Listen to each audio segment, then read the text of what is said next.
Film gods, what are you saying? I mean, we are the luckiest people to have ever graced this beautiful spinning orb in the middle of infinite nothingness, creating beautiful things for people so that they can switch off at the end of a day and just let beauty and creativity hit their eyeballs. I'm your host, Isusko, aka the Time Scheduler on the Instagrams. But welcome to the Film God podcast for all you first timers. What are you saying? Where you been? You have missed out on so much. For all you long time listeners, it still blows my mind, honestly, every single day that we have downloads across this beautiful spinning orb of ours. I'm going to keep this intro short and sweet. Today's ep, we talk to everyone along their journey, whether they are 20, 30, 40-year veterans or someone starting off on their journey. And today's guest, she's done some stuff, but I think she'd even say that she's not where she is going to be. And the end of the ep really got me. She was so just brilliantly speaking her Oscar acceptance speech that I totally got sucked in and thought we were talking about now.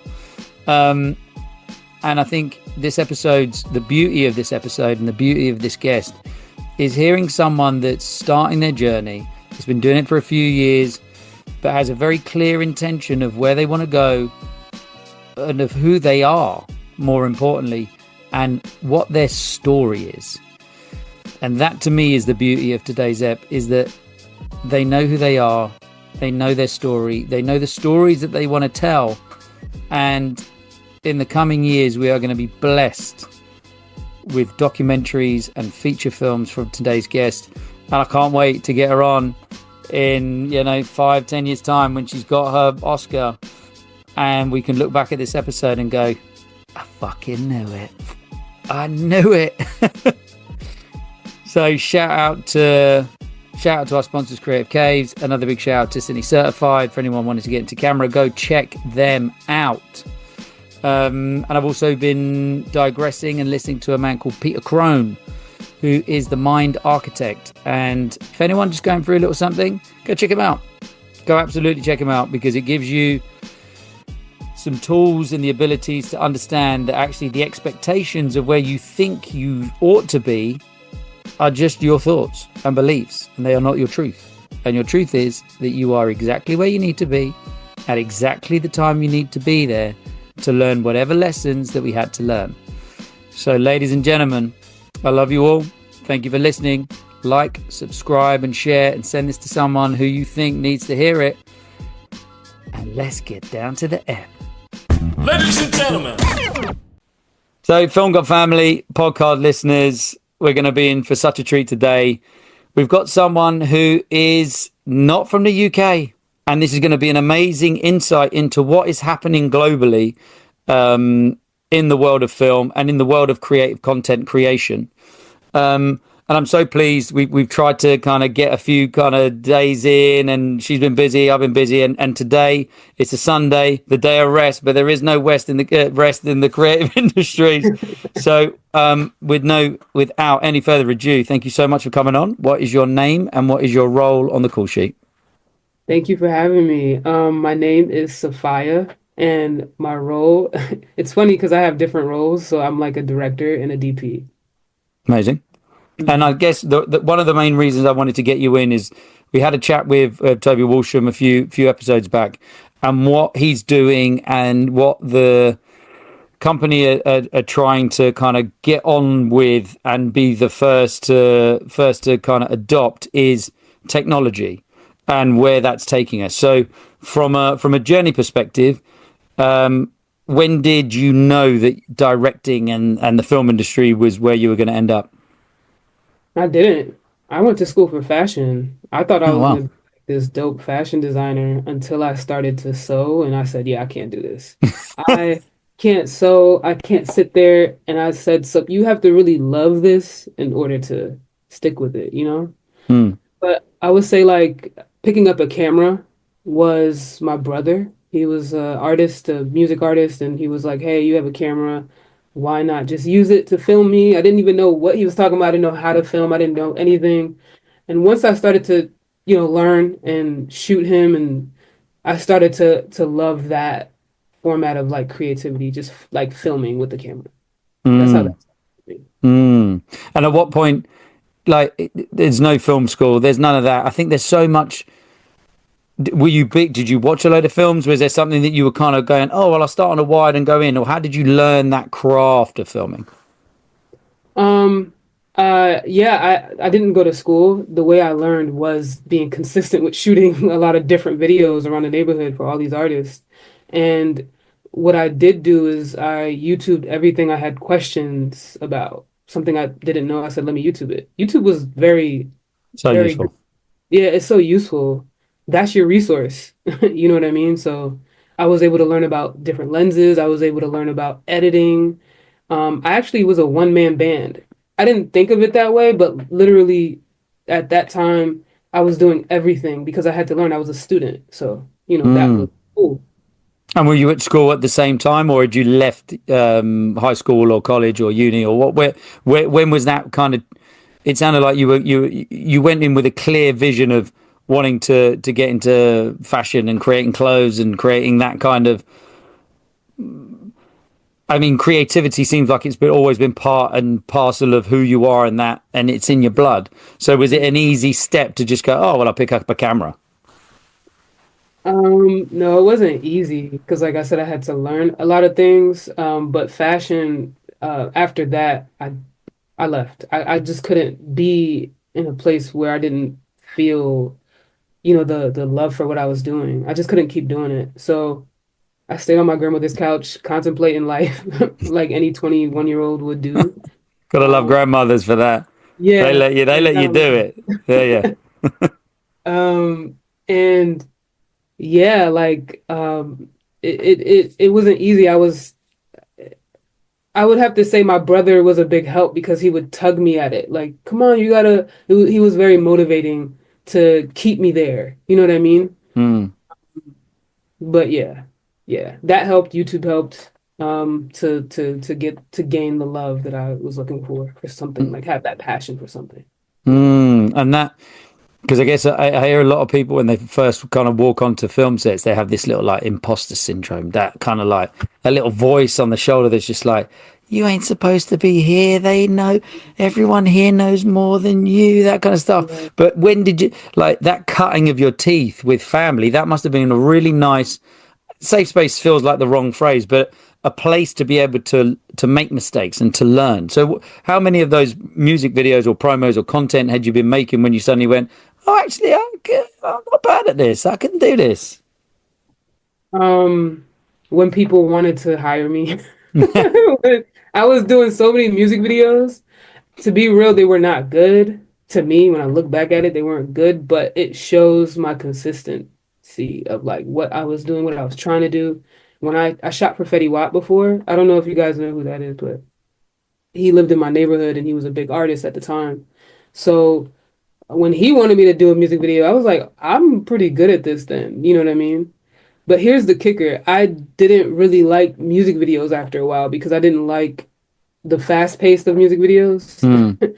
Um, I I preferred it slow. I don't know if that makes any sense. Yeah, yeah. I don't mind slow pacing music videos, but I enjoy documentaries. I realized documentaries is where I want to be when Hmm. I was shooting music videos. I was like, documentaries seem like the place I could go. And because it's like Mm. slow. It's storytelling. And I Yeah. know music videos are still that storytelling and it's really cool, it's really creative. But I am someone that's raw. So I like raw stories that are like, dealing with like real people. Mm. Yeah. Well, that documentary kind of gives you the freedom that you have at a, because look, most music videos, you've got an artist. Mm, Most labels are going to want their face in a vast majority and percentage of the music video because that's the brand, that's what they're selling, in inverted commas. But that documentary vibe, so when did you then start feeling like documentary then was the calling? So I had one more job because I realized I needed money to buy more Yeah. equipment. I worked at the post office and I was delivering mail. And all these memories are coming back. This one guy was like, "Oh, you're gonna be here forever." I used to want to do video, and I'm like 66 now. I started at 23, and I was like, "I'm not gonna stay here." But anyway, um, I listened to Hot 97. It's a radio station, it's very popular, and I really wanted to work there, and I didn't know how I was gonna get there. But I remembered, um, you guys know about Craigslist? Yes. Craigslist, I need to put people on game. Craigslist, do not take that for granted. Go on Craigslist. I went on Craigslist and somebody said, "Oh, shooting a music video would love help." So, let me see what they're doing. Mm. I went and I met a guy who worked for Hot 97. And from there, he gave me his email and he got me an interview and I got the job. So I was able to leave my post office job and work at this radio station where they did interviews like podcasts. It wasn't even called podcast back then. It was just like an interview because it was an interview Mm. show, radio show. And they shot documentaries and I was like, yeah, this is it. Like I love documentaries. I love talking about things that are interesting, people, their lives and the cool things that they're doing. And it's the pacing for me. I really enjoyed that. So yeah. Mm. And so had you already been starting? I'm just trying to piece together the timeline. You're at high school or university, whatever the college. Mhm. Yeah, Yeah, I left doing college. fashion. Yeah, left college, started Mhm. shooting for your brother, started shooting kind of music videos. So had Mhm. already started to get some understanding of the concept and the process. Then Hot 97 comes along. You start doing kind of vox pop documentary, that kind of filming. How do you get from there to then what you're doing now, and what's that journey been like from a young, I guess, inexperienced in the process to then keeping at it and not ending up 40 years as a in the postal services? Where's that journey been like? Hmm. That journey, it has been tough still. I mean, Mm. I'm definitely not where I was before, but like how I got here, like right now, I would say it's the love that I have for storytelling. Mm. That's literally what I can tell you. I connect with a lot of people. I'm very personable. I love talking to people. I love um you know, also it's word of mouth, it's networking. I feel like if you're outside shooting something, somebody's gonna see like, oh my goodness, I would love to work with you. I have this project, or I know somebody that needs some work. It was a lot of that, and it was a lot of me trying to put all the work that I've done together, combine it, make a reel, and that's actually how Toby found me. Like I was like, I need to when I'm on Instagram, I'm looking at other people's work and I'm like, oh, I need to do something like this so I can get this specific type of job. Now, Mm. the music videos I was doing then didn't look good, but I felt like I can do better. And I kind of like put a lot of the clips together. You know how when you make a reel, it's quick, it's fast. Yes. And I did that, and Toby found me when I put my reel out. And also, I was emailing a lot of these companies, like saying, "Hey, I would love to be repped." And Toby was the only one that came back to me and was like, "Hey, would love to chat with you, and talk about being represented." Um, I was shocked because I, as an artist, sometimes you kind of like are your worst critic. You don't really think that your work is that great. Mm. So it was dope to see that Toby was interested in trying to connect with me and helping me grow as an artist because that's the biggest thing, right? Growing as an artist, we need people to see us and we need people to want to elevate us just as much as we want to elevate ourselves. I don't know if I answered your question, but how I got here from then, I feel like it's just the consistency. It's the love of what I have for this industry and storytelling, I would say more so, and the connection of connecting with people. Mm. And do you use that because it sounds when you speak you've got this real love of people's stories, of who they are, of kind of digging deeper. And yes, you can kind of, I mean, in the world of music videos, the person has written a song that probably is quite personal to them, but there's nothing as personal as a documentary. And shooting the documentaries, has that improved your ability to then make better commercials, make better music videos, because you're very much more kind of character led?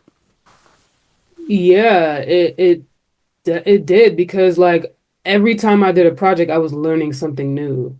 Like learning, I used to work by myself. I started to work with people. I started to learn how to collaborate, which is super important in this industry. You have to collaborate with people. You have to know how to communicate. You have to be kind. You have to, do all that stuff. And um,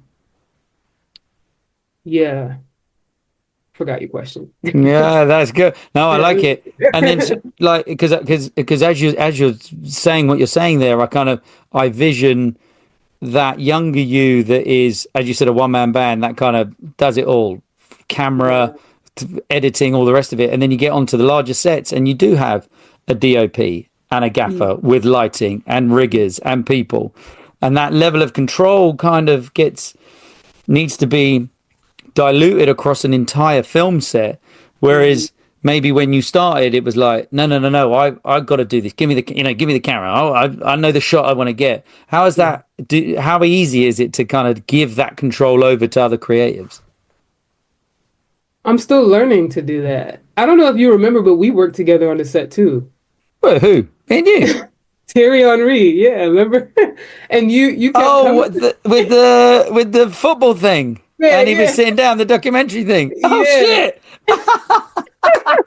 So when you came to me, I was like, oh my God, everybody's coming to me. Like I don't I'm still trying to figure this out. Like you know Oh what I mean? shit! Of course. Fuck. Do you know what? My brain has totally forgotten that job. Because it was Yeah, Toby's yeah. brother as well, wasn't it? Toby's brother Yeah. was doing the thing. That was a Mhm. nice spot. I haven't seen it. Did it did Yeah. it did it come out nice? It came out nice. I really liked Okay. it. Yeah. So I was still learning, you know what I mean? It's funny. I feel like I have way more control over my passion projects than I do the commercial stuff. Mm, Um, I love to have creative freedom. And when you're working with like agencies and, brands you're just literally listening to everything that they want and mm, hoping that they trust your vision. So Well, the world of commercials it's such a very specific niche, especially for a director, because you have an agency that have thought of an idea. They've mm, spent, I don't know, 4, 5, maybe longer months really niching into the word, the idea, the concept. And then they hand it over to you, mm. and they're asking you to then put your own stance on it, put your own little flavor to it. Where do you get that? Have you got like a little well of creative kind of things that you kind of pop to that you like, and then that the colors, the images, the textures, the sound? Is it a cultural thing? Is America, does it have a very specific feel that you can then put into that a UK agency would go, yeah, we want it to feel like New York. Yeah, we want it to feel like Atlanta. Yeah, we want it to feel like, whatever. Is that a nice USP for yourself? If you got it kind of, British people have a very British idea of what things look like and sound like, and is that I guess the question, there is no question. I think what I'd like to know is, from your perspective, coming over and shooting in the UK or shooting in America, do you find that there's a difference between what they're asking you to get and the ideas and the creatives? Well, to be honest with you, I haven't really done much commercials. Like Okay. I done a few, and I would say like I'm still doing these chemistry calls. I'm still trying to figure that out. Like, you know what I mean? Mm. Because I'm a director that doesn't really get a lot of the opportunity that I want. Hmm. And it's also because of like them not, I guess like them receiving my work and not like jumping at what they see. I guess I don't know if that's what it is, but yeah. So I don't Mm. really know the difference. I mean, you guys use different terms. That's just Yes. it. Yeah. But I'm not even focused on that. I'm just focused on like the control part, like you said, like the chemistry calls and also being in control. Like I want to be confident in the control. You Mm. know what I mean? Mm. So I'm still How much of working. that creative control are you given? And do you find that documentaries give you a lot more freedom for that control? Yeah, I do. I really do. It yeah, I mean, and also if you're gonna ask about my process when it comes to like thinking about the documentary or the stories that I want to Yes. tell, it definitely starts with film scoring. That helps me with Oh, so many ideas. I listen to a lot of really good film scorings. Like I love damn, I forgot the name. Shit, I forgot the name, but I have like a whole Spotify playlist of film scores that I really enjoy listening to, which help like ignite a lot of these ideas. I start with that, and then I go in and I start to write like what I see, especially when I have like an idea of the storyline that the story I'm trying to tell. But I would say, yeah, it starts with music. It definitely starts with the music because I think music plays a really big part in trying to tell a story and like having people immerse themselves in what we're trying to say, to mm. visualize. Mm. Yeah, music. I mean, if you watch, someone showed me it was like the Star Wars end theme with and without music. It makes no sense. It makes no sense without John Williams' score. It just doesn't. And then you watch it with the music, you go, Yeah. ah, Yeah. yeah, okay. There's so much that can be said with Mm, just the right instrument and the right percussion and the right all of those little moments. And I honestly thought you were going to kind of say the first thing that you would do would be watch things or look at things, but actually the audio, the sense of getting a feel for a project through the sound. That's a mm, really smart way of doing it because you can get a lot more from the idea of where you want to go and who you want to be. I think it was like Quentin Tarantino. He said that there was every time he starts, similar to yourself, he'll look at the music of the time, of the culture, of the environment, of the place, and that mm, starts to bring in a bit of a story in itself. I love mm. that. So just as a case for an example, like a documentary that you've shot recently, you start with the music, you know the person, you start with Mm. the music. Where do you go then next? What's your next that creative process of trying to dig deeper into the character and the person and the in and the idea of what it is that you want to shoot? Building rapport with the subject. Like I told a story about, well, it was a short doc about a friend of mine. Her name is Amber Tam, and she lost both her parents the same day. Her Oh, father was a Jesus. police officer. He shot her mom. And she found love from, the things her mom used to say is, make sure that you plant, just plant, go to uh the forest, look at greenery, stuff like that. And she just found love into like and she found love in planting and in just being outside and that's like her mother now, outside Mm, mother.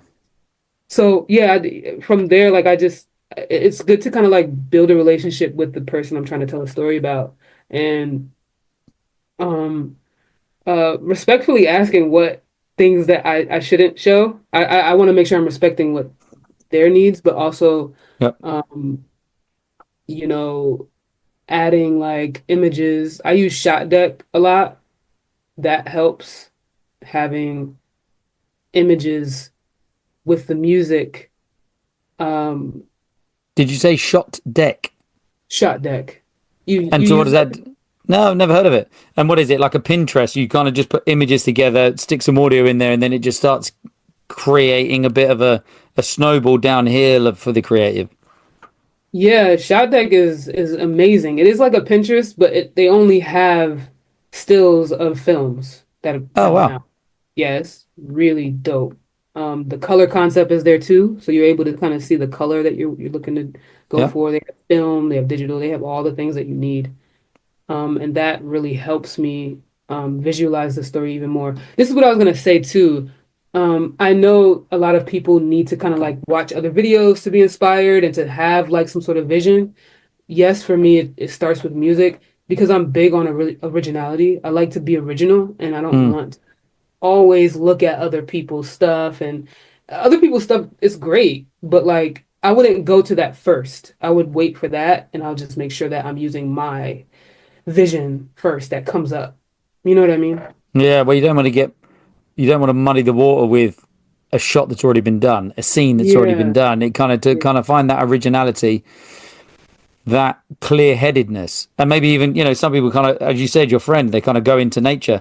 That walk can clear a head. That the sound of a bird can Mhm. give you an idea. The sound of the sirens of a fire alarm, of a police thing. All of those things are part of that creative process. And Mhm. I love that you're it's quite a methodical process. It's like I start with the music, then I find the images, and in that process, maybe do you, as you speak to people and as you're getting closer to that person, that character, add new music, add new Mhm. images. So then I guess it then layers up and layers up, and then after X amount of time, you've got this kind of bible of audio and visual that then Mhm. you can then start creating a theme to it. Yeah, exactly. And also having, depending on, if it's a big or a small doc, like having your crew, like I had my editor and me talk about the project. It was a small doc and me and my editor spoke about it because I also wanted him to know the flow of the edit Mm, or it was shot, and he mentioned some ideas too. And that documentary is what helped me, realize, wow, it's not just about my ideas. It's literally all of our ideas combined together. It's yeah, that's kind of like where that started. yeah, well, Spielberg, there was a good podcast I listened. Spielberg was like, Jaws wouldn't be Jaws without John Williams because Hmm. they were going to make the film. They spent most of the budget on this robotic shark that broke. So, Hmm. so it was like, right, John, you got to help me out here, brother. You got to give me something here. And he's like, Hmm. I got you. And he came back with that. Dun, dun, and it Hmm. just sets the scene. You know that there's some just a big shot of an ocean. Those couple of notes, you know that there's a shot coming, and that Yeah. creative bond between you and your editor is that. Do you just give them the rushes and you go, right, give me a first pass and let me see, or do you sit over the shoulder and kind of go, actually, I'd like it to flow. Yeah, how much of a first pass you give them? I let him do his thing. I think it's important for artists to have freedom in their creative desires. Like, you know what I mean? Being over the shoulder all the time is just going to make them not want to work with you. Hmm. You know what I mean? Like, and we're not, this is, especially if it's a passion project, we're not working for no, like, we're doing this together. So, like, I'm gonna allow you to do your thing, and then we'll come together with both of our ideas on how we can make it look great. You know what I mean? So, I would definitely say one or two passes. He could Yeah, do. nice. Nice. Yeah. And I guess moving forward to the technology side of life that seems to be becoming a bigger fish in a small pond at the minute for the world of documentaries and for the world of that content creation and or idea creation. What are you using now, or how are you using the tech around us to help with projects? What am I using? I would say I'm what I've used AI for so far. I would say um I've used Sana. I think that's how you pronounce it. I've used Sana to kind of like help with like my script writing as well. Mm, Um, and it's been really good. Uh, I think especially if you can't get detailed within scenes, use Sana. You can use ChatGPT for that too. Grant writing, use Chat, at least to help enhance the writing a bit. Um, I've also used, it starts with an R, but I've used it for um storyboarding. okay. Yeah, because I really love how their technology looks. Their visuals look really good Mm, and it's moving as well. So it kind of can help, when companies can see, oh, you have the whole visual here. I mean, yeah, there's other you could use Adobe, you could use not Illustrator, you could use some of the Adobe apps to kind of like help enhance it. But definitely I used um about three of the AI apps to kind of like help enhance like storyboarding, script writing, grant writing. It's been helpful, mm. especially when you can't afford these things. You know what I Yeah, mean? yeah, yeah, yeah. Well, So I think that's part of the chat. Without technology, without the AI, this podcast wouldn't kind of be going out. Without the use of all of the technology that kind of happens in our industry, we wouldn't be able to shoot on, in space, in Mars, on the moon. These things have been happening for a little while, and from a pre-production perspective, using all of the AI tech, has it helped them moving forward into production and pre-product and post-production? I would definitely say it helped for pre-production, Yep. not production. Like yeah, I actually haven't used Firefly like Premiere. I haven't used any of those things yet. But I only use like the AI tools before shooting, like for free. Because I guess in documentary world that the content the content is captured in the moment, and that's the Yeah, beauty of documentary. that's the beauty of it. Like, yeah, there has to be a balance. You don't want to just use AI, because if the future looks like that, then we got to step up our prompt game because it's just a whole nother level right there. But if we're using it to assist us, that's the difference. Just use it for assisting and um, allowing these organic ideas to come from you and just keep it. I don't know, keep a balance, keep a good balance. Mm. What I No, believe. I like it. Yeah, because I think I guess the more you plug into that, tech, the more it knows you, the more it starts to build your own palette. The Yeah. more you go into those shot deck, they'll go, I'll tell you something you might like. Here's something that you might have used in that other project, and and it starts to kind of you start to create your own visual language through all the other things that have happened. Yeah, I Hmm. like it. And then looking at where you are now and moving forward, where do you see that kind of 5 year, 10 year plan? What is it that your heart desires? Where, if someone was like, right, magic one time, in 10 years' time, you're exactly where you want to be. What are you doing? Where are you? What projects are you on? Who are you working with? Where's your career going? Oh, my career, I'm gonna be directing TV shows and feature films with bigger backings. That's what I'm gonna be Nice. doing. I definitely structured my plan, my 7 year plan. I have somewhere to be, so I'm headed there, so that's where I'm gonna be. Hmm. Hmm. And music videos, more of those, more Now, documentaries as well. documentaries, yes, for sure. Documentaries, TV shows, and feature films. Music videos, no. That would probably just be for fun, but like, yeah, I'm trying to tell some real stories before I leave this world. I want to Hmm. tell all the real shit, and that's it. Uh, and what's that one story that in the back of your mind you've already started writing? What is that story? Ooh, I got two for you. There's a feature film that is going to help catapult my career, and it's well, two feature doc and a feature film. One is If Only You Knew, and it's about a woman confronting her father about his absence, and that's really big in it's big all over, but it's not really talked about in Caribbean culture. I'm Jamaican, Okay. so there's a lot of traumatic things that especially a woman that especially someone like me that wasn't born there. I was born in the US. So there's a disconnect, one, and two, having a father not being there, there's that. Um, so I really feel like it's relatable to a lot of people in the world that had an absent parent and how these parents can walk around not even thinking about that child, Hmm. you know, as an adult, we carry these rejections and these abandonment, like feeling. So that's one feature. And I'm gonna also put masculine presenting women in the forefront. Um, I'm a I'm a lesbian woman, but I'm trying to say it correctly where I'm a black lesbian Caribbean woman.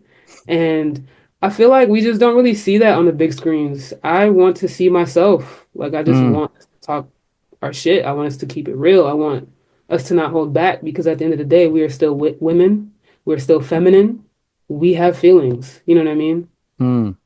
But yeah, that's that. You should watch my short. You don't have to like me because that's kind of like the start of the idea. Okay. And then the next feature is about LGBTQ Caribbeans, and I'm going to talk about the LGBTQ queers in Jamaica and how we have queer culture there.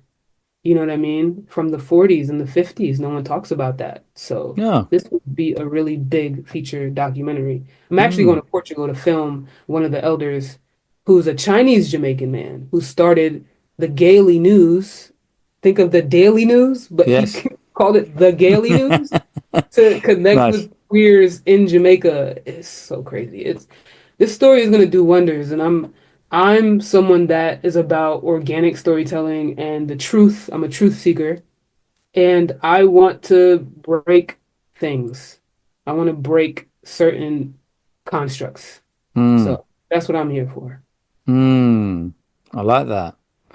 I Mhm. like that ability to, with passion and empathy, but with a fucking sledgehammer. Mhm. It's like sometimes Yeah, I'll be nice, but sometimes you're just yeah. going to need to get fucking hit in the face with this stuff because Mhm. these are important times for, I mean, yes, this is a film podcast. However, just as humanity in general, Mhm. the topics that we need to be talking about, and as you said, seeing a black lesbian Jamaican female, I Mhm. don't see no superhero there aren't that many. I mean, I don't know if off the top of my head, I wouldn't even be able to name one. I honestly wouldn't be able to name one. Okay. And this is the time that people like yourself with a real story to tell need to get that out there. And Yeah. you just kind of saying, do you know what? This is it. This is my time. I've been put on this planet, on this earth, in this body, in this meat suit, to actually start convincing all you motherfuckers that just think Mhm. that like there's some shit that needs to be told. And you're right. And that's Mhm. beautiful because it's comes from a personal. It's personal, and those projects, as you called them, those passion projects, need to be personal. So Yeah. when's that starting to get filmed? So you're going to do some interviewing in Portugal. Yeah. The script has already been writing. I can see Mhm. the passion was oozing from you when you were talking about it. This is Oh yeah. happening. This This is is it. happening. This is It's it. The thing about the documentary, I'm applying for grants for that one. So like I'm Yep. not waiting on the grant, I'm applying. Hmm. That's one thing. Filmmakers need to know not to wait on things, to just do it. It took me a while to realize that because waiting just made me postpone a lot of projects. So I'm going to Portugal to shoot that and also just like connecting with all the other elders and filming them. Documentaries are slow. Like you don't have to rush a doc, but like Mm. making sure that I'm structuring the story as I go along. And yeah, so this is like in the future. This might come out in 3 years. I don't know. But for the feature, I am currently writing that one. I wrote the short film, If Only You Knew, which I'm filming next month. It's a short. And that's a proof of concept, sending that to festivals before I do the feature because I'm still writing the feature. So yeah, Mm. yeah, I'm just ready to just like get these stories told. That's kind of where I'm at with that, and not waiting for anybody Can't. because I'm ready. No one cares No until one it's done, cares. until you're Hmm. there, and then they Hmm. hear it, and then they see it, and then all of a sudden everyone's then on the bandwagon going, "Yeah, this is it." And that ability to, and as you said, for everyone listening, no one is going to hand it to you on a plate. No one is gonna hand it to you. Yeah. I No, love it. man. No, they're not. And you're taking it and you're starting it and you're making it and you're doing it. And do you know what? When you win the Oscar, you're going to come back on and we're going to talk about the process and we're going to talk about your acceptance speech, which you're going to do at the end of this ep. So this is, I'm priming you. I'm priming you ready for the big Yeah, dog, for yeah. the big leagues. Yes. This is a uh, prep. yeah, I love it. And then I guess moving forward, you've got the feature that you want to be making. And this may be maybe a tad too personal, but friends of mine that have funded their own features, it's really tough, Yeah. you know, to find the finance, to find the money. How do you survive as a you know as a director that has a dream that isn't mainstream? It's not Superman. You're not looking to make another movie that has already been made. How is that the the drive and the survival instincts that you clearly have? How is Mhm. that now as a director in this time? Because we've just come off the back of the strikes, and I know that a lot of the LA, work that was there just kind of stopped. But how do you survive through processes like that? What is it that can drive you and get you through those obstacles? That's a good question. I had to figure that out. Like, I had to realize where I was in the industry. I had to realize, okay, I'm not getting much work right now. Does it make sense to spend this much money? Does it Mm, make sense to buy beyond my means? It doesn't, because I have projects I want to do. And if there's no income coming in, there's something I have to do to kind of get income. And I had to get a job. You know what I mean? mm, And it's still in the field that I'm doing. I work for many people. I work for directors that have shorts, so I edit shorts, I edit feature docs. Um, I will say that I do that now, but when I was going through what I was going through, which we all need to go through to kind of like get real with ourselves.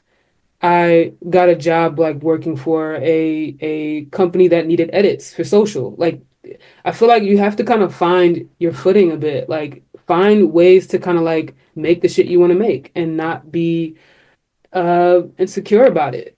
Like fuck it. Like you need money. We're not rich and we're not gonna get nowhere with that type of attitude thinking I deserve this, so I'm not doing that, you know? Um so yeah, like getting a job, a consistent part-time is good, and that's what I did. And making time to still network and meet people in the industry, where like whether I go to a networking um, event where I see a lot of people that work for brands, mm-hmm. creatives and director reps. Um, just like getting my name out there more, going to film festivals, and also knowing and learning that your film doesn't have to look the best. It doesn't have to be the best quality for it to, be accepted into a film festival. As long as you have the passion and the drive, the film committee or whoever programmers, when they see that film and they see the passion behind the story, they're gonna pick that film, and your film is just gonna circulate, and your name is gonna get out there a little bit, and people are gonna reach out to you. It's the consistency for me. It's the not stopping and not giving up. You know what I mean? So that's what got me through, and that's what's still getting me through, and not turning down jobs, whether the pay is small or large. I mean, I'm not going to turn down a large job, but if it's small, like just don't turn down $1,000. Yes, you can make more money than that, but take the job for you to buy food, for you to go out here and there. Like, you know what I'm saying? So it's getting real with yourself. And yeah, that's it. What did getting real with yourself look like for you? I mean, when I first got signed, I didn't look for work. I just thought they were gonna send me work. And I sat there on the couch, smiling, waiting until my smile turned into a frown. Like, when am I gonna get work? I'm a good creative. I deserve work. And I had to learn that no, when you're represented, they support you. They just support you. Yeah, they can find stuff for you, but there's still much more work to put in order to secure the job. Man, that was a big learning curve. I just thought I'm about to get all these cool commercials and do all this cool shit and make all this fucking money. Like, Super Bowl Yeah, commercial. Here I come. yeah, exactly. I really thought that's what I was gonna be doing. Yeah.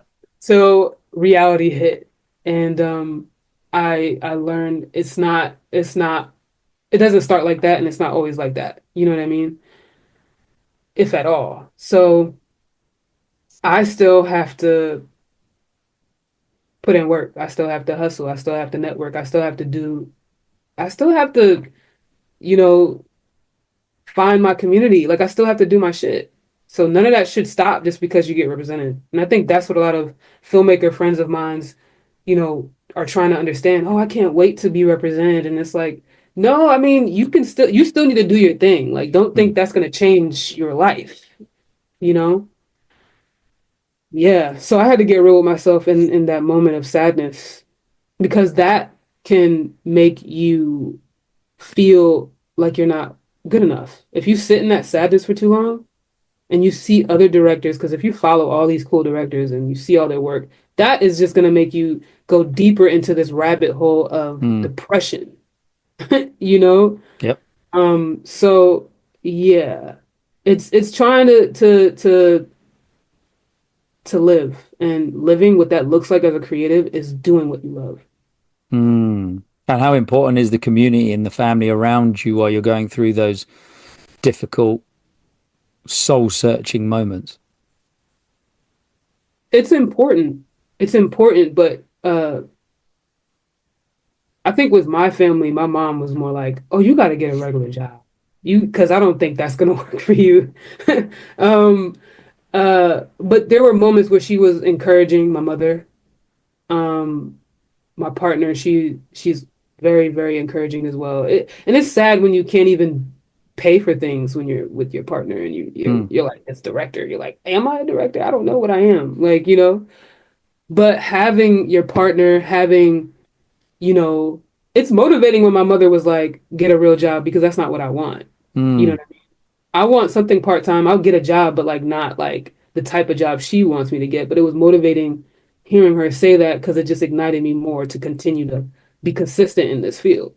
Mm. Um, but yeah, like friendships are important because you're able to kind of like get out of your mind. It was very important for me to hang out with my friends and to not think about where I'm supposed to be. I think that also gets you down. I'm where I am supposed to be right now. I'm Damn where I straight. am supposed to be, living, loving what I do, being authentic, telling stories that are true to me. And if people find that attractive, and that's the brands and stuff and whoever, then they're the people that are for me. But if they don't, they don't. They don't fuck with it, they don't fuck with it. That's okay. You Damn know? straight. So I'm cool. Yeah, you are fucking cool. I think that's the one word that I could definitely fucking say. You are fucking cool. I called And Toby. I was like, Toby, when am I gonna get work? Like, he was like, Saf, it doesn't work like that. So he had to bring me back to earth so many times. yeah, but you got an experienced exec there, MD that knows the game, and Yeah. that's important. Is that you kind of surround yourself with people that, and I do this with my runners. It's like you always want to be around people that one are on your level, that are going Hmm. through the same shit as you. That you can go, you phone them up and you go, fucking hell, I've just da da da da da da. You need to have someone ahead of you doing the same role that you can look up to that can give you advice. But really important is those people that want to be you, that are Yeah. coming up that you can teach. And I Mhm. think what's really shining through is that you clearly have a voice. And I love and I don't know you well enough, but I'm going to put it out there. Your mum knows you probably better than anyone on this planet. And when Yeah. she threw that little grenade at you about getting a real job, she knew it was going to do one thing. It was going to fucking motivate you, give you Mhm. that little kick up the arse that you Mhm. needed, the little fire underneath you to get you fucking motivated. And I think Mhm. that's what's really beautiful about having people, that close network around you that can support you, but know when to be real. As you said, know when to fucking tell you, Kev, just, you got to do something, because the Yeah. sitting around on the sofa is only making you either more depressed or more bummed out or more going into that rabbit hole of looking at YouTube, looking and going, fuck everyone, Instagram, everyone's working apart from me. And what have Yeah. I done? Where's my Mhm. chance? And I think you're right. The universe, as I'm a massive big believer, that's why it's called the film gods. The universe gives you things and gives you opportunities and gives you lessons that you need to work through to then understand and be grateful for the things that you have. If, you know, the you 5 years ago that probably wanted to be a rep director would be looking at you now going, the fuck are you moaning about? We're shooting little, you know, music videos and I'm editing everything and I'm doing 20-hour days and you're getting the chance to be rep by a decent company. It's like there's these little just reminders that the universe just kind of hands you that you go, oh yeah, I am grateful. Thank you Mhm. for giving me my partner, my parents, my mum, my sibling, you know, all of that. And I think it's beautiful. And I think actually what I've gained from what you're saying is, and what I'm taking away is you can have a dream, Mhm. you can have a passion, and you can have a vision for where you want to go and what you want your life to be and what you want to do. But if you sit on the couch and you do nothing, nothing's going to come to you. Yeah. And you've got this fire, this passion, this belief. And I honestly, in, you know, when that film is written and when you go and make it and when it goes and wins that award, you may listen back to this episode and you'll be like, what's she talking about? We had it, you know, it's like this now it gets hard. This now gets hard because now you have a, you know, you've got a reputation, you've got a thing, you have a, you're going up the plateau, you're now on a new plateau, you're going to the next plateau.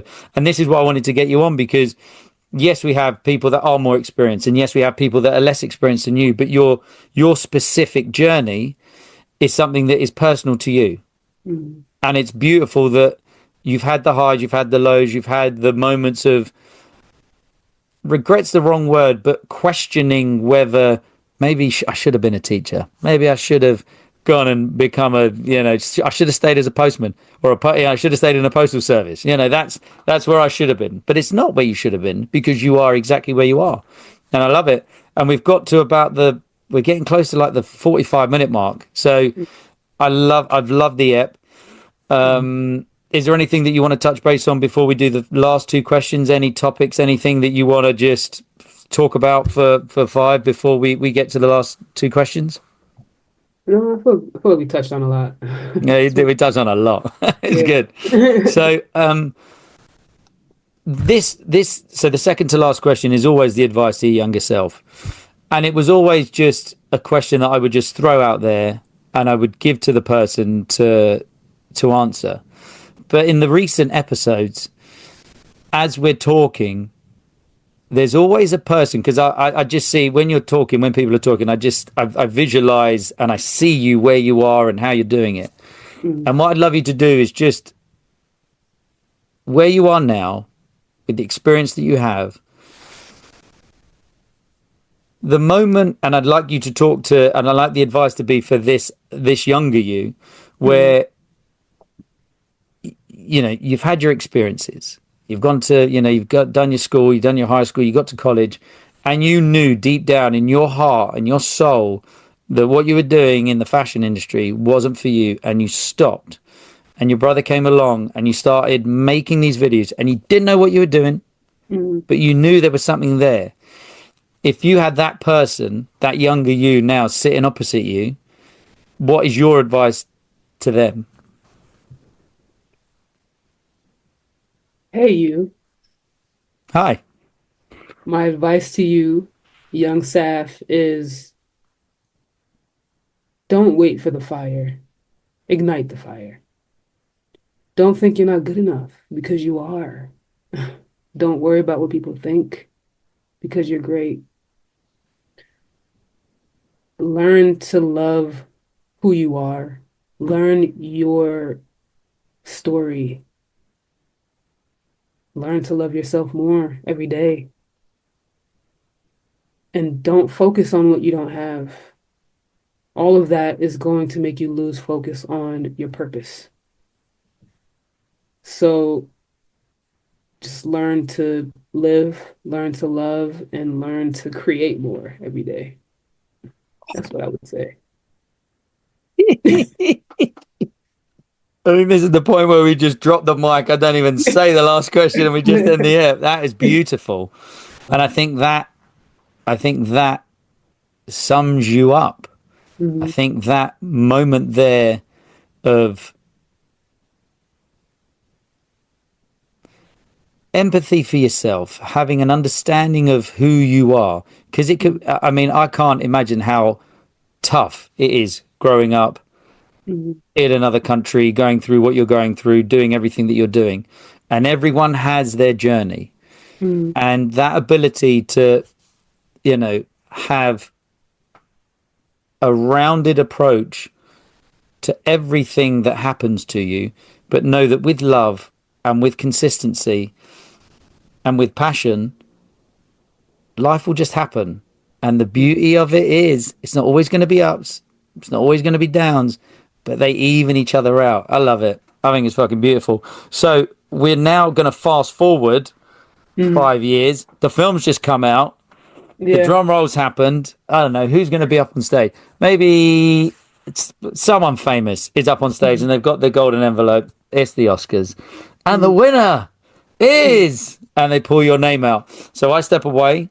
This is Mhm. your acceptance speech to give us a shout to anyone that you want to shout out to, send love to, projects about, all that stuff. So the mic is yours. I would say, first and foremost, I give thanks to the Most High. I give thanks to God for allowing me to have this ability, this power to create and to speak through visuals.